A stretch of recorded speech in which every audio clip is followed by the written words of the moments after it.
Somo ambalo tunaenda kujifunza siku ya leo lina kichwa kinachosema ukamilifu kwa mtazamo wa kibibilia.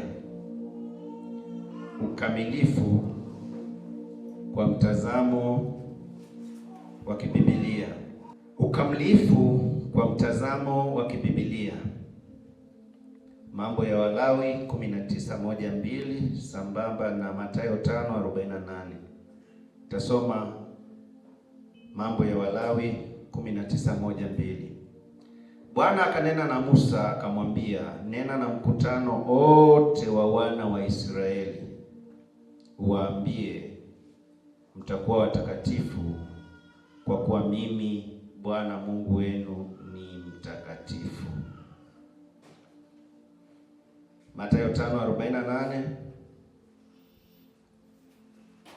Basi ninyi mtakuwa wakamilifu kama Baba yenu wa mbinguni alivyo mkamilifu. Na Mungu alibariki neno lake. Tunaweza kukaa. Maandiko yote ambayo tumeyasoma kutoka katika Agano la Kale kwenye kitabu cha Musa kiitwacho Mambo ya Walawi, lakini pia maandiko ambayo tumeyasoma kutoka kwenye Agano Jipya iliyoandikwa na mwinjilisti Mathayo. Maandiko hayo yote yanataja neno ukamilifu, na kama ambavyo tumesoma kwenye hiyo mistari, tunaona maandiko yanaonyesha ukamilifu katika maeneo makuu mawili.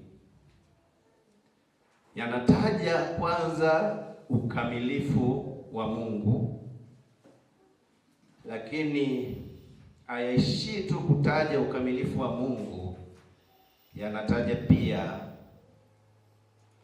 ukamilifu wa mwanadamu. Haleluya. Jina la Bwana libarikiwe. Haleluya. Haleluya. Hapo kwenye nafasi ya Mungu maandiko yanamtaja Mungu kama Baba aliye mkamilifu. Lakini inapokuja kwenye swala la mwanadamu, maandiko yanamtaja mwanadamu kama mwana kutoka kwa Baba ambaye ni mkamilifu. Haleluya. Jina la Bwana libarikiwe.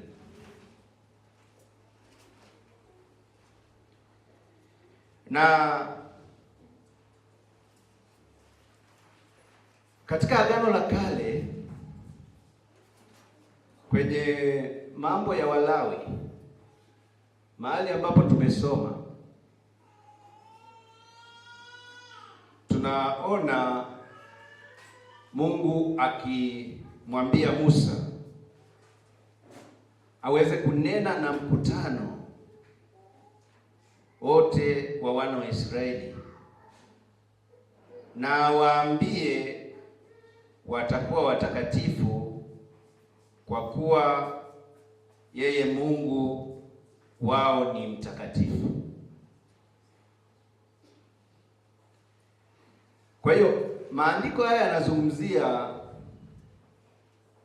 kanisa la Agano la Kale lililoongozwa na Musa kutoka katika nchi ya Misri na kwenda katika nchi ya Kanaan. Safari ambayo ilikuwa ni safari ya kimwili.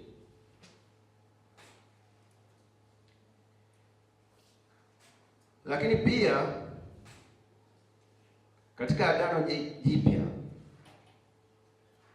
tuna tunaona kanisa la Agano Jipya ambalo ni kanisa la kiroho, sio kanisa la kimwili tena. Kwenye ile Mathayo 5:48 tunaona Yesu akilitamkia kanisa hilo kwamba na lenyewe litakuwa ni kanisa kamilifu kama Baba yenu wa mbinguni alivyo mkamilifu. Na tunaona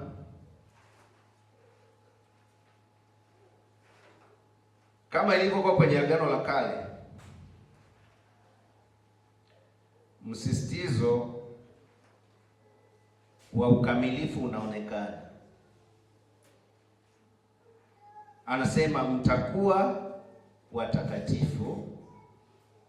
Neno utakatifu pia linaweza likawa sawa na ukamilifu, na anaonyesha sababu kwa kuwa Baba ni mtakatifu.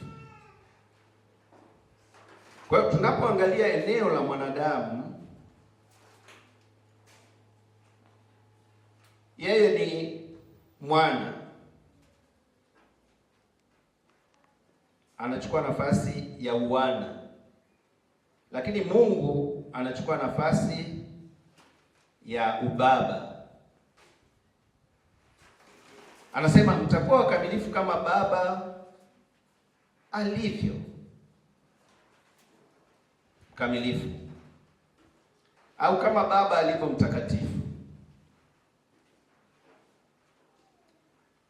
Ukisoma kwenye waraka wa kwanza wa Yohana sura ile ya kwanza mstari ule wa 5 tunasoma hivi: na hii ndio habari tuliyoisikia kwake na kuihubiri kwenu, ya kwamba Mungu ni nuru, wala giza lolote hamna ndani yake. Tukisema ya kwamba twashirikiana naye, tena tukienenda gizani, twasema uongo, wala hatuifanyi iliyo kweli. Bali tukienenda nuruni kama yeye alivyo katika nuru, twashirikiana sisi kwa sisi, na damu yake Yesu mwana wake atusafisha dhambi yote. Haleluya, jina la Bwana libarikiwe. Sasa hapo tunaona sifa ya Baba ni mtakatifu au ni mkamilifu, na kuna msemo unaosema kwa kuwa Baba ni mtakatifu, mwana pia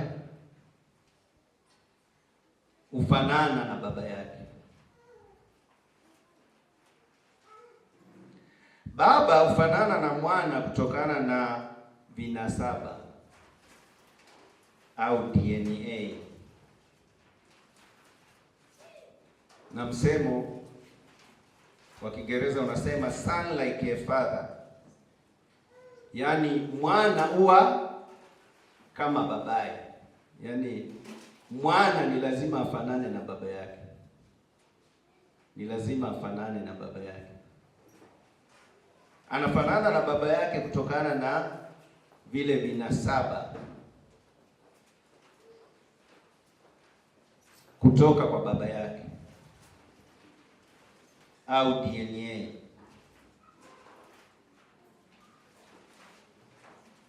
Na tunapozungumzia ya kwamba kanisa la Agano Jipya au kanisa la kiroho, kama maandiko ambayo tumeyasoma kwenye Mathayo 5:48 kwamba litakuwa na ukamilifu kama Baba alivyo mkamilifu, ni kwa sababu pia ukisoma kwenye Yohana 1:12 Yohana 1:12 maandiko yanasema, bali wote waliompokea aliwapa uwezo wa kufanyika watoto wa Mungu, ndio wale waliaminio jina lake. Wote waliompokea aliwapa uwezo au walifanyika watoto wa Mungu, ndio wale waliaminio jina lake. Kwa tafsiri nyingine, wale waliompokea Yesu wana DNA au wana vinasaba vya Mungu Baba. Tuko pamoja? Haleluya. Unawatambuaje? Kwa sababu ya vinasaba.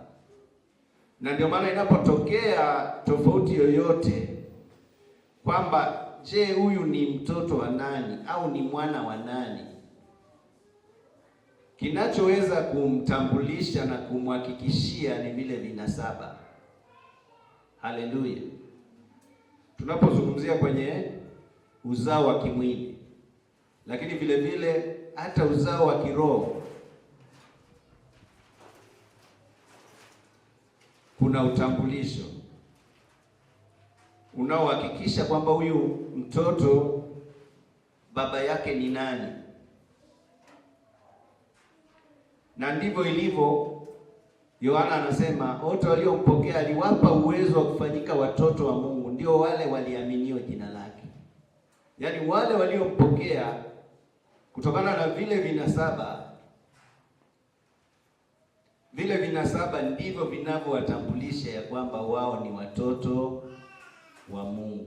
Kuna mwimbaji mmoja akaimba akasema, wote waliompokea aliwapa uwezo wa kufanyika wana. Haleluya. Jina la Bwana libarikiwe.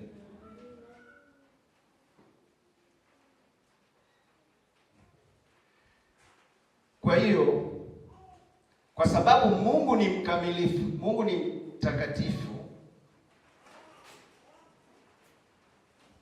pia au kwa sababu Mungu ana vinasaba vya utakatifu au ukamilifu, vivyo hivyo watoto wake pia watakuwa na sehemu ya hivyo vinasaba vya utakatifu au ukamilifu. Mungu atusaidie sana. Haleluya. Jina la Bwana libarikiwe. Swali ambalo kila mtu ambaye ameokolewa, ambaye ni kanisa la Agano Jipya linalosafiri kutoka Misri, ambapo ni hapa duniani, na kwenda Kanani ambako ni mbinguni. Maandiko yanasema hilo kanisa, Yesu alipoenda msalabani, kusudi lake kubwa apate kujiletea kanisa tukufu, takatifu, lisilo na mawaa wala kunyanzi. Yaani kanisa lenye vinasaba, kanisa lenye DNA ya Mungu. Haleluya. Jina la Bwana libarikiwe. Swali kwa mtu yoyote ambaye anasema ya kwamba amempokea Yesu Kristo kuwa Bwana na Mwokozi wa maisha yake, swali kubwa la kujiuliza hapa ni kwamba, je,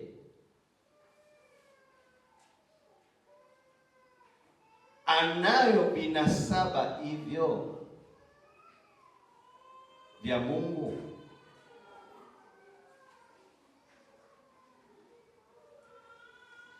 Vinavyoweza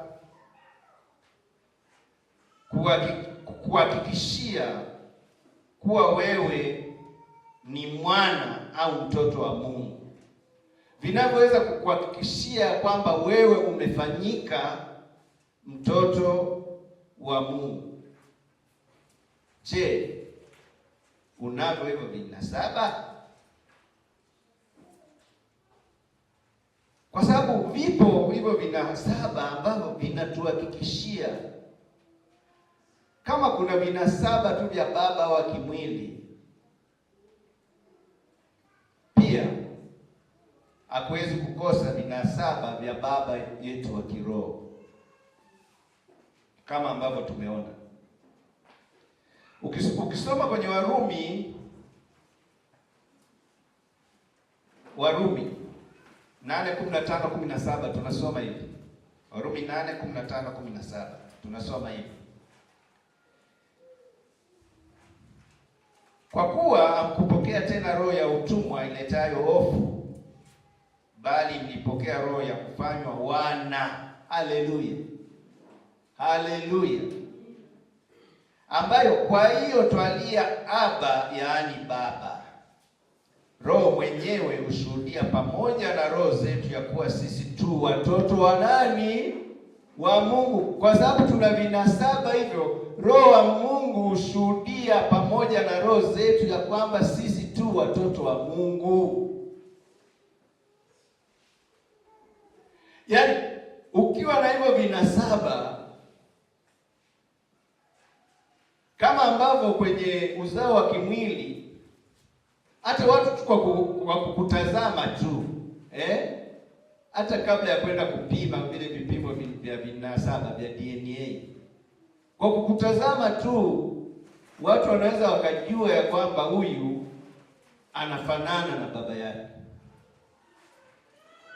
baba yake ni fulani. Haleluya, haleluya! Ndio maana hapa anasema, haleluya, jina la Bwana libarikiwe. Ndio maana hapa anasema,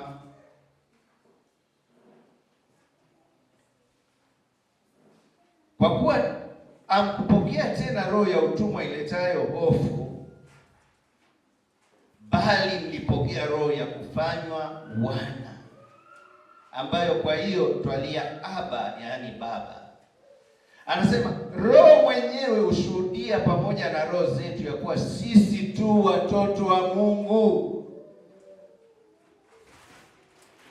kwa sababu ya vile vinasaba, kama maandiko ambayo tumeona kwenye Yohana. Anasema wote waliompokea aliwapa uwezo, aliwapa vile vinasaba au wana ile DNA ya kuwa watoto wa Mungu.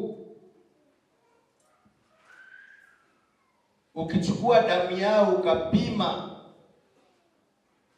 unakuta vinasaba vya Mungu. Haleluya, haleluya! Wametakaswa na damu ya Yesu Kristo pale msalabani. Damu ya Yesu Kristo iliyomwagika pale msalabani imewatakasa na kuwasafisha. Ndio maana kuna ule wimbo maarufu wa tenzi unaompa Mungu utukufu baada ya mtu kuokolewa. Anasema utukufu ni wa Mungu kwa sababu damu yake imenitakasa, damu yake imenikomboa. Na baada ya kukombolewa na damu ya Yesu, mimi sasa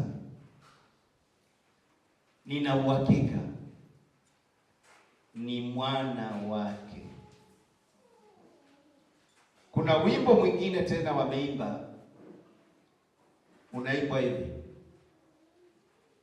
tumetakaswa kwa damu yake Bwana Mwokozi Yesu msalabani, alitupenda ndugu, tukiwa wenye dhambi tumewekwa huru.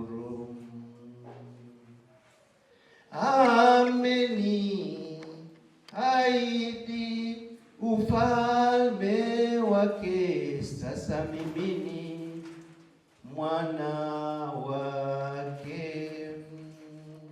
Nitatangaza ushindi wa Bwana Yesu, dunia yote imsifu. Tumetakaswa kwa damu yake Bwana Mwokozi Yesu msalabani. Alitupenda ndugu, tukiwa wenye dhambi, tumewekwa huru. Ameniahidi ufalme wake, sasa mimi ni mwana wake. Nitatangaza ushindi wa Bwana Yesu, dunia yote imsifu. Tumetakaswa kwa damu yake Bwana Mwokozi Yesu msalabani. Alitupenda ndugu, tukiwa wenye dhambi, tumewekwa huru.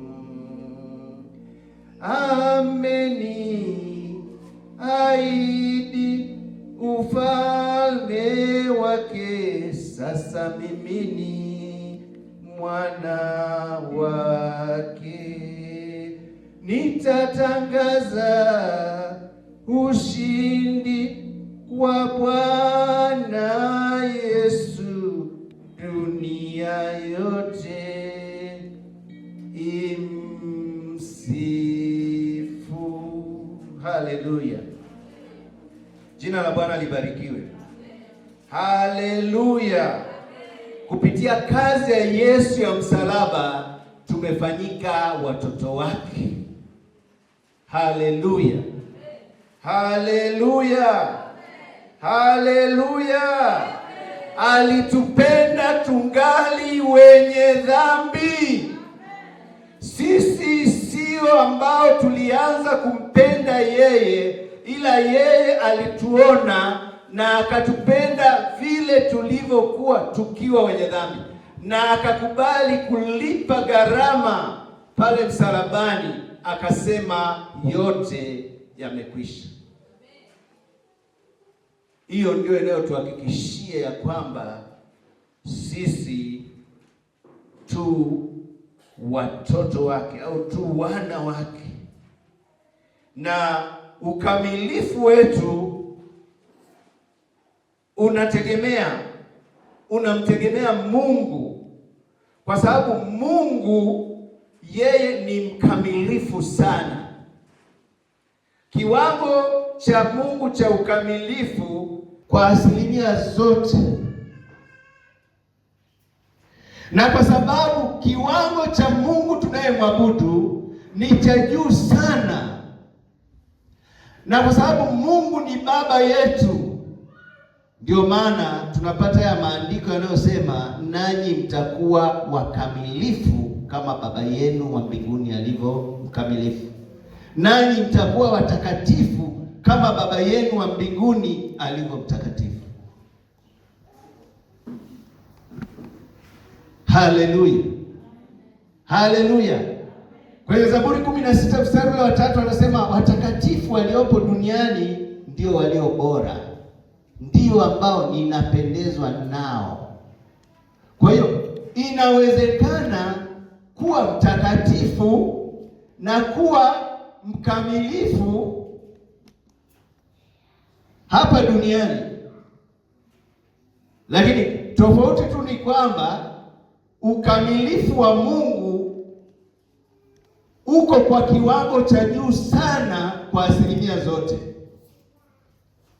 na ukamilifu wa mwanadamu una asilimia zake, unapungua. Hauwezi ukalingana na kiwango cha ukamilifu wa Mungu. Utakatifu wa mwanadamu unapungua, hauwezi kulingana na utakatifu wa Mungu, kwa sababu utakatifu wa mwanadamu unategemea utakatifu wa Mungu. Ukamilifu wa mwanadamu unategemea ukamilifu wa Mungu. Ukamilifu wa mwanadamu au utakatifu wa Mungu unategemea kukamilishwa na Mungu, ambapo kama tumeona, kwa nini huyu mtoto anakuwa ni mtoto wa Mungu? Kwa sababu ya vile vinasaba alivyopokea kutoka kwa baba yake. Jina la Bwana libarikiwe. Haleluya. Jina la Bwana libarikiwe.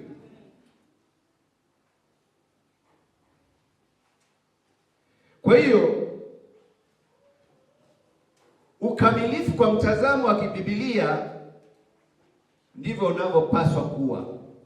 Haleluya. Ndivyo unavyopaswa kuwa kama ambavyo tumeona. Na unaweza ukawa unajiuliza maana ya ukamilifu ni nini? Mbona tunazungumza tu kuhusu ukamilifu? Maana yake ni nini? Neno ukamilifu linatokana na neno kamili. Na kuna maeneo matatu ambayo nitaelezea. Eneo la kwanza, hali ya kuwa kamili bila upungufu au kutimia kikamilifu kwa jambo fulani.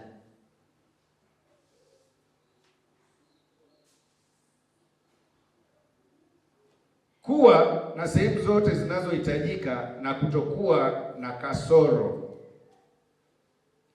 Yaani hiyo ndio maana ya neno ukamilifu. Ni hali ya kuwa kamili bila upungufu au kutimia kikamilifu kwa jambo fulani,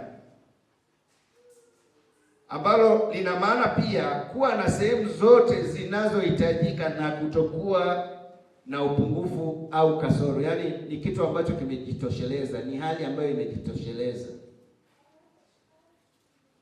Maana ya pili,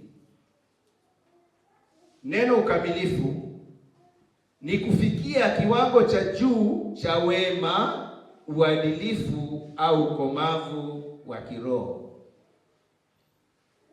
Naona Yesu kwa sababu alikuwa ni mwanadamu kwa 100% na alikuwa ni Mungu kwa 100%, alipokuwa kwenye nafasi ya wanadamu au binadamu, alifanya kama binadamu. Kuna wakati aliambiwa ya kwamba yeye ni mwema. Akasema hakuna aliye mwema isipokuwa ni nani? Ni Mungu. Si ndio? Alikuwa na maana ya kwamba mwanadamu hawezi kufikia kiwango cha wema wa Mungu. Sawa? Ila ana kiwango cha wema wake. Kwa sababu ukisoma kwenye Wagalatia pia kwenye lile tunda la Roho anasema katika ile mionjo 9 ya tunda la Roho anataja pia utu wema. Anasema lakini tunda la Roho anataja pale ni upendo, uaminifu, upole, kiasi, lakini anataja pia utu wema. Kwa hiyo Yesu alipojibu vile hakuwa na maana kwamba hakuna watu ambao wanaweza wakawa ni wema. Isipokuwa watu wanaweza wakawa ni wema, lakini ni ule wema ambao hawawezi kumfikia Mungu. Hawawezi kumfikia Mungu na wema wake. Kwa sababu hata maandiko ambayo tumesoma kwenye Mathayo pia ukiendelea kusoma pale, anasema nanyi mtakuwa wakamilifu kama Baba yenu wa mbinguni alivyo mkamilifu, kwa sababu yeye Baba wa mbinguni huanyeshea mvua wabaya na wema, huangazie jua wabaya na wema. Je, kuna mwanadamu mwema angepewa nafasi ya Mungu ya kunyesha mvua au ya kuangazia watu jua, kweli angeweza kuangazia wale ambao ni wabaya wake au maadui wake, au angepewa nafasi ya kunyesha mvua. Kweli angeweza kunyesha mvua kila mahali, hata kwa wabaya, hata kwenye mashamba ya wabaya waovu. Isingewezekana. Kwa hiyo inaonyesha kwamba wema wa Mungu uko juu sana kuliko wema wa binadamu. Lakini na binadamu pia anao wema kwa asilimia zake, anao utu wema kwa asilimia zake. Kwa hiyo tunaposema ukamilifu ni kufikia kiwango cha juu cha wema, uadilifu au ukomavu wa kiroho. Ndio hilo tunda la Roho sasa ambalo liko kwenye Galatia 5:22-23. Ndilo ambalo mtu akiwa nalo tunasema huyu ni mkamilifu. Ndilo ambalo mtu akiwa nalo hilo tunda lenye mionjo 9 tunasema huyu mtu ni mtakatifu, kwa sababu yuko kinyume na yale matendo ya mwili. Ukisoma kwenye Wagalatia hiyo 15:19 mpaka 21 anasema hivi, matendo ya mwili ni dhahiri, ndio haya: ulevi, uasherati, uchafu, tamaa. Amezungumza vitu kama hivyo hapo kwenye Wagalatia. Lakini eneo la tatu la maana ya ukamilifu ni kukamilika au kutimia kwa jambo au ukweli ambao umetimia au utimilifu ambao hauna mapungufu na una ubora wa hali ya juu. Hiyo ndio maana ya neno ukamilifu. Haleluya, jina la Bwana libarikiwe. Na tayari tumeshaona kwamba kulingana na maandiko yetu ya kwamba Mungu ni mkamilifu, lakini pia wanadamu pia wanaweza wakafanywa kuwa wakamilifu. Kwa hiyo kuna viwango. Kiwango cha Mungu kinazidi kama ambavyo tumeona kinazidi kiwango cha ukamilifu wa mwanadamu.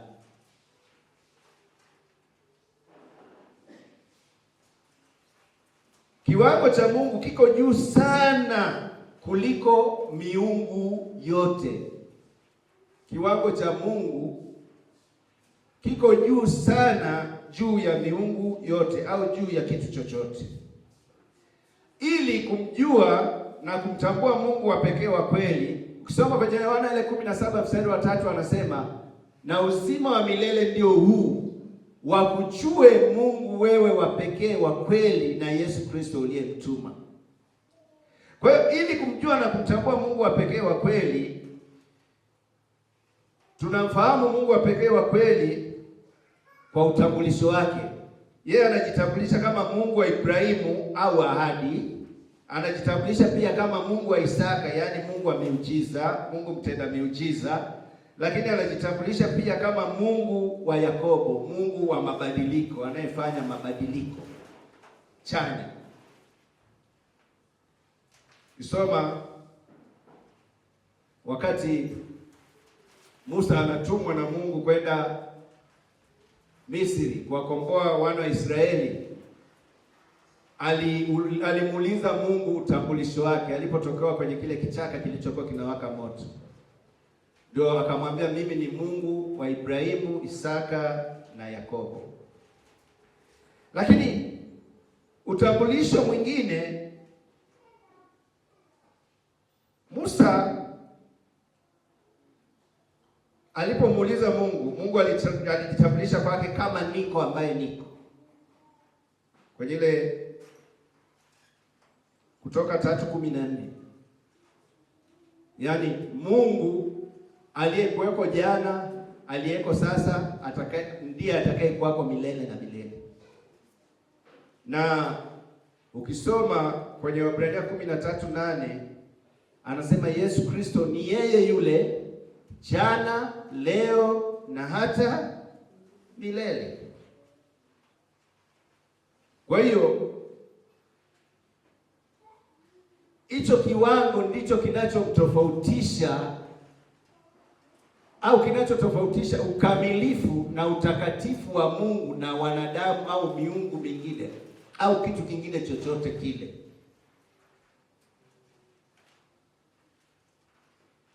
Kwa sababu ni yeye peke yake ambaye ni mwanzo na mwisho, na anatambulishwa na uumbaji wake.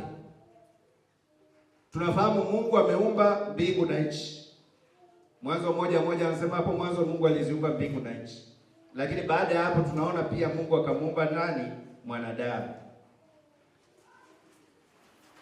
Lakini pia tunatambulishwa kiwango cha Mungu kiko juu kwa sababu Mungu ni wa utaratibu. Na tunaona katika uumbaji wake ameweka mpangilio mzuri. Wakati anafanya uumbaji wa mbingu na nchi na kumuumba mwanadamu, kila kitu alikiweka kwa utaratibu. Kulikuwa na kitu kinachoanza na kitu kinachofuata, mpaka kila kitu kikaenda sawa. Haleluya! Lakini pia kiwango cha Mungu ni cha juu sana, kwa sababu Mungu ni Mungu wa mipango. Yaani Mungu anajua yatakayotokea kabla, na kwa sababu anajua, huwa anaweka au anaandaa mazingira mazuri ya kukabiliana na hali au tukio ambalo litatokea. Kwa maneno mengine tunasema huwa anafanya mlango wa kutokea kwa kila jaribu. Kwenye Wakorintho wa kwanza 10:13 anasema jaribu alikuwapata ninyi ila lilo kawaida ya wanadamu, lakini pamoja na lile jaribu Mungu ni mwaminifu, hata hacha mjaribiwe kupita mwezavyo, lakini pamoja na lile jaribu au yale majaribu atafanya mlango wa kutokea ili muweze kustahimili. Lakini tunaona kiwango cha Mungu cha juu sana kutokana na ustadi wa kazi zake. Ustadi wa kazi zake, mbingu na nchi, jinsi alivyoziumba, jinsi alivyozitengeneza na vitu viijazavyo, na vitu vyote ambavyo vimejaza mbingu na vimejaza nchi. Lakini tunaona ustadi wa kazi ya Mungu pia alivyoweza kumuumba mwanadamu kwa namna ya ajabu, kwa namna ya kushangaza. Na hayo yote au hiyo kazi yake yote ni kuonyesha ukamilifu wake. Haleluya! Kumbukumbu la Torati sura ile ya 32 mstari ule, Kumbukumbu la Torati 32 mstari ule wa 4. Kumbukumbu la Torati 32 mstari ule wa 4. Tunasoma hivi: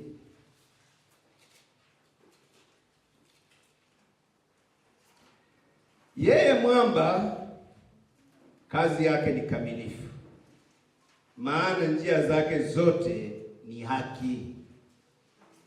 Mungu wa uaminifu asiye na uovu. Unaona? Yeye ndiye mwenye haki na adili. Haleluya. Kusoma pia kwenye Yohana 10:37.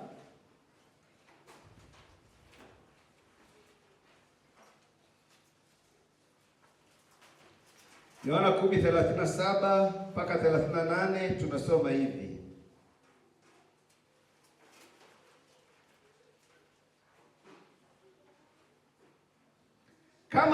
kama sizitendi kazi za Baba yangu msiniamini. Ni maneno ya Yesu haya.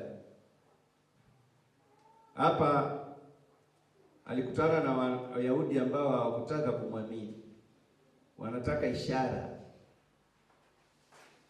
na Yesu alishawaambia kizazi hiki ni kibaya, kitapewa ishara isipokuwa ishara ya Yona. Kama vile Yona alivyokaa kwenye tumbo la samaki siku 3. Kwa hiyo ishara ambayo Mungu ameitoa au ameiweka kwa wanadamu ni ya Yesu, na yeye kuteswa, kuuawa na kukaa kaburini siku 3 na siku ya 3 akafufuka.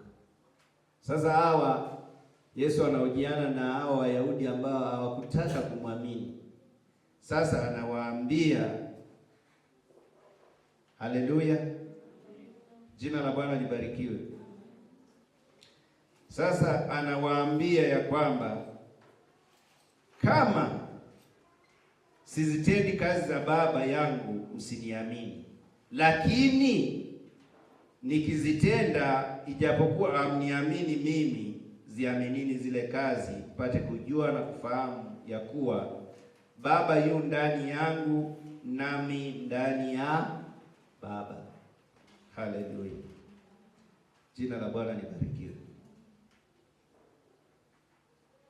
Kwa hiyo ustadi wa kazi za Mungu unaonyesha pia ukamilifu wa Mungu ambao ni wa hali ya juu kabisa, lakini utakatifu wake unaonyesha pia ukamilifu wake, kama ambavyo tumesoma pia kwamba Mungu ni mwenye haki. Haki yake huonyesha ukamilifu wake pia.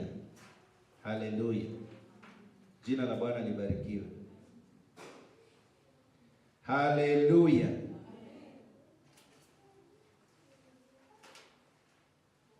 Ukisoma kwenye Mwanzo 18:23-30 na ule mstari wa 32. Mwanzo 18:23 na ule mstari ule wa 32. Nitasoma.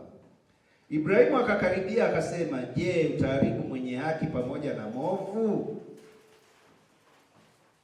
Malaika wale waliotumwa kwenda kuangamiza Sodoma na Gomora walipita kwa Ibrahimu na wakaona sio vema, kutokana na Ibrahimu alivyowakarimu, wakaona hawana sababu ya kumficha. Na katika wale malaika waliopita pale, sababu Mungu naye anaweza akafanya vyovyote anavyoona inafaa. Inaonekana katika wale malaika mmoja alikuwa ni Mungu mwenyewe. Kwa hiyo hapa Ibrahimu anamuuliza Mungu,